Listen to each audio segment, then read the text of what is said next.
Yeah, sobrang dami kong natanggal na sumpa sa mukha ko.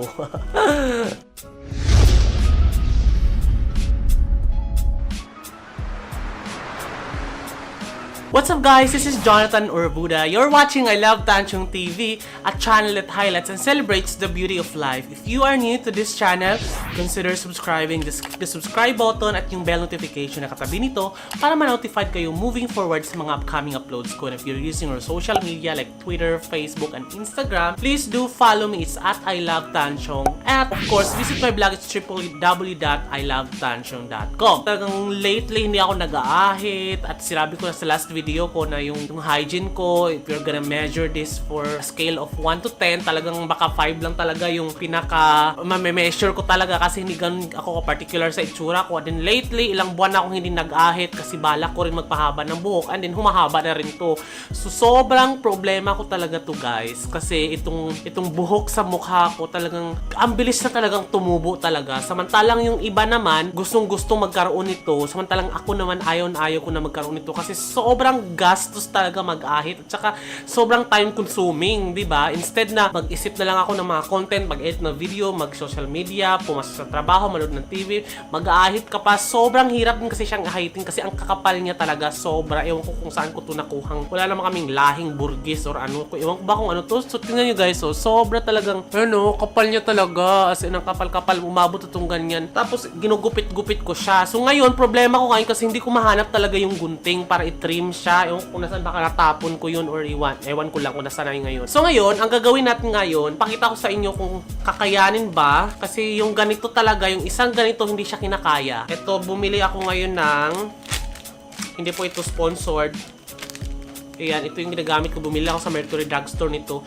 So, meron siyang limang piraso. Titignan natin kung makakaya ba to. Hindi ako kagamit ng shaving cream or kung ano-ano. Basta ang gagawin ko lang ngayon, aahitin ko lang siya. Walang cream, wala as in wala. Hindi siya proper. Diba? Sa mga beauty, lifestyle, vlogger dyan, kukorek nyo na lang ako. Talagang alam kung mali itong gagawin ko kasi kailangan ng cream to. Or di kaya iti-trim muna para umiksi. So, since wala akong gunting ngayon, wala na akong time para maghanap. I-film ko na lang itong pag-aahit ko talaga. So, gusto ko lang makita ninyo guys kung ano yung itsura ng before and after. So, yun, panoorin nyo na lang. Ito yung before. Ito, isa. Unahin muna natin to. Actually, wala akong salamin guys. Pakiramdaman na lang to. Yung monitor ng camera ko ang ginagamit kong pang-ahit ay yung pang-salamin. Kasi wala rin akong salamin sa yung salamin ko nakadikit kasi sa wall. Alangan doon naman ako oh my god. Feeling ko magkakalat talaga siya ng bonggang-bongga dito sa... At talim naman pala siya guys. Ahitin ko lang to lahat kasi wala lang. Papahabain ko yung buhok pero yung patilya ko. Kasi grabe talaga. Oh. Ang bilis malinis ha. In fairness ha. Lumiwanag-liwanag na yung mukha ko. Malumi pala talaga yung mukha kapag mayroong ganito. Feeling ko hindi na niya kinakaya. Ang kakapal ng hibla ng buhok, guys. Grabe. Hindi na niya kinakaya. Kailangan ko na magpalit.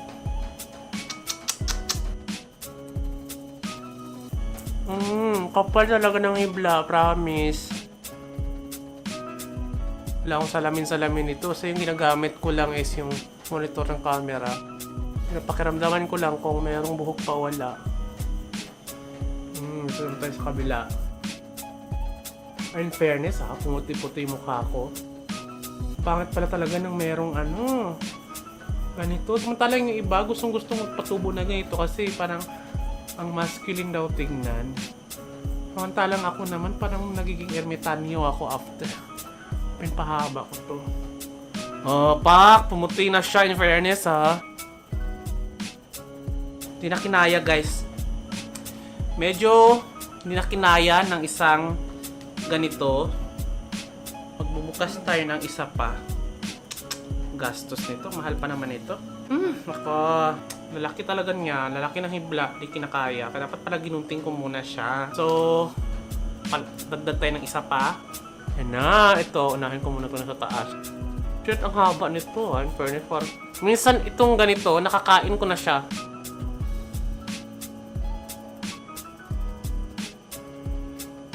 Uy, in fairness ha, ang linis tingnan. Nangalahati na tayo guys. Achieve na natin to. Tandahanin ko lang kasi wala akong salamin. Problema ko naman yung buhok ko sa ilong. Halatang-halata na nito. Wala na akong bigote. Bongga. Linis na tingnan. Tapos yung dito, patilya. Uy, in fairness ha, ang ganda tingnan.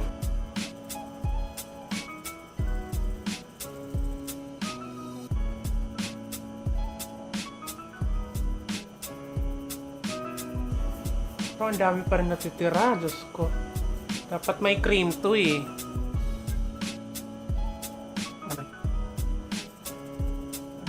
Kupal talaga niyo guys, oh my god. Buisit na ako dito sa liig ko, ang dami talaga. Feeling ko pag pinahaba ko to ng mga 1 taon, mukhang ermitanyo na ako. Dandahanin ko lang kasi nga sensitive yung balat sa baba. Oh my god. Meron pa ba? Ang sakit niya, in fairness ha. Sana hindi natututubo na mabilis. Meron pa ba? Meron pa. Dami.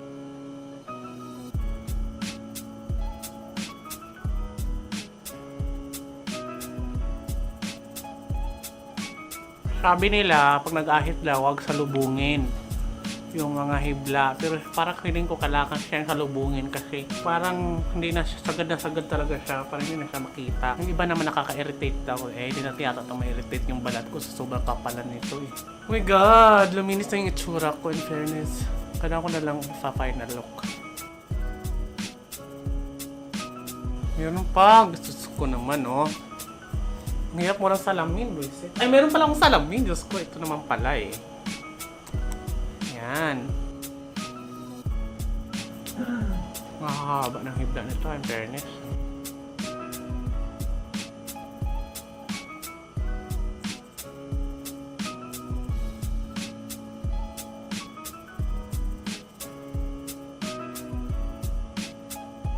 Ayaw, sagad. Sinasagad ko talaga siya. Para hindi na makita yung mumula na siya guys. Ito na lang, buhok sa ilong na lang problema nito. Paano ko puputulin to?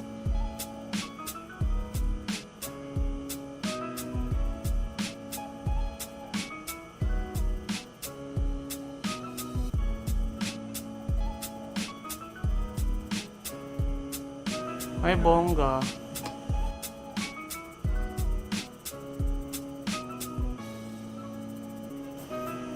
Gusto ko to. Gusto talaga yung sagad na sagad, yung walang matitirang hibla pag hinawakan.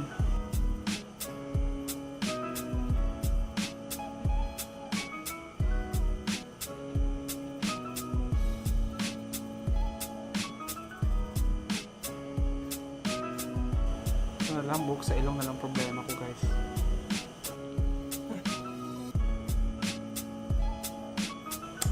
Hindi na natatanggal eh.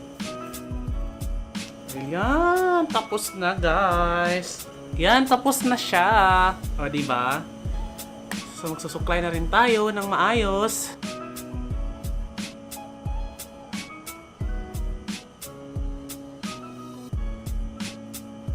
Ayan, natapos na po tayo guys. And here's my final look.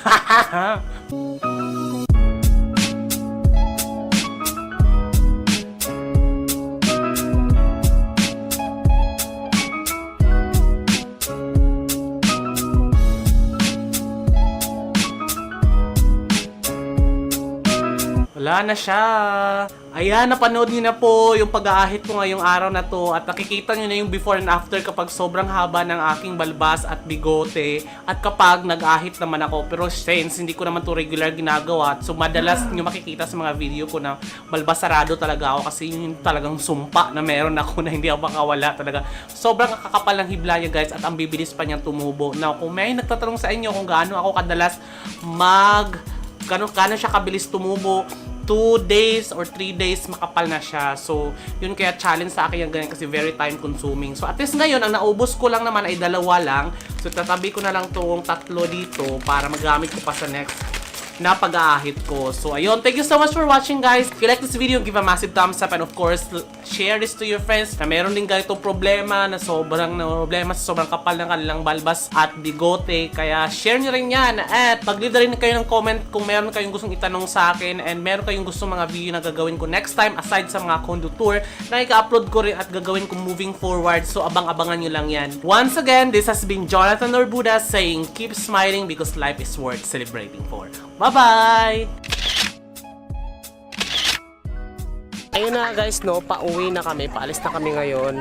Pupunta na kami ngayon ng Lapu-Lapu kasi parang lumampa lang kami dito ng